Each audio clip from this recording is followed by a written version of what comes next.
নমস্কার বন্ধুরা, আজকে আমি বানিয়েছি লিট্টি। যদিও এটা আমি একদম আমার রেসিপিতে করেছি আমার মতো করে। তো চলো তাহলে দেখে নেওয়া যাক রেসিপিটা। প্রথমে আমি কড়াইতে সামান্য একটু সাদা তেল দিয়েছি।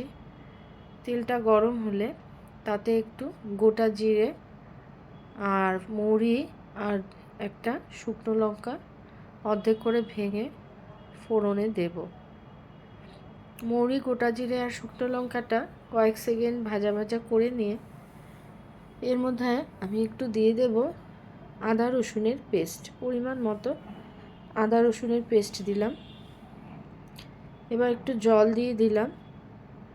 জল দিয়ে কয়েক সেকেন্ড একটু নাড়াচাড়া করে আমি আস্তে আস্তে করে ছাতু দিয়ে দেব। এটা ছোলার ছাতু, অবশ্যই ছোলার ছাতুটা আমি দিয়ে এটা হালকা একটু কম আঁচে এটা একটু লালচে কালার অবধি এটা ভেজে নেব। এরপরে অল্প অল্প জল দিয়ে আমি এটা একটা ডো তৈরি করে নেব। এর মধ্যে নুন দিয়ে দিয়েছি পরিমাণ মতো এবং সাথে একটু কয়েকটা কুচি কাঁচা লঙ্কাও দিয়ে দিলাম।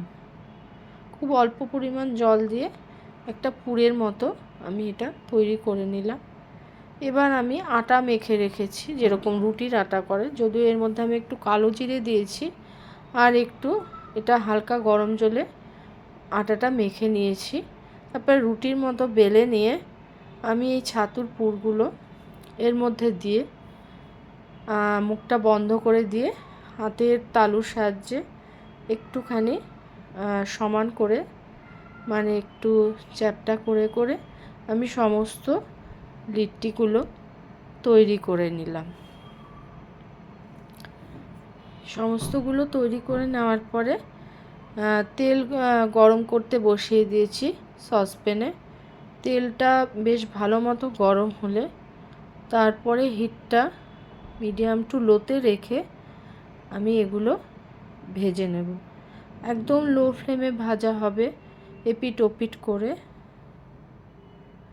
নইলে মানে হিটটা বেশি দিলে ভেতরটা কাঁচাই থেকে যাবে। তো লো হিটে এটা একটু সময় নিয়ে ধৈর্য নিয়ে এপিট ওপিট করে লাল করে আমি লিট্টিগুলো ভেজে নেব।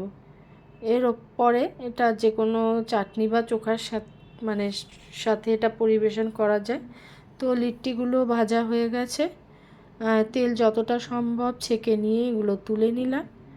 সবগুলো আরও এগুলো যেগুলো রয়েছে এরকম করেই ভেজে নিচ্ছি অল্প হিটে এবং এপিট ওপিট করে বেশ লাল লাল করে। তো রেসিপিটা কেমন লাগলো অবশ্যই জানিও, আর ভালো লাগলে অবশ্যই একটা লাইক কমেন্ট করো। Thank you.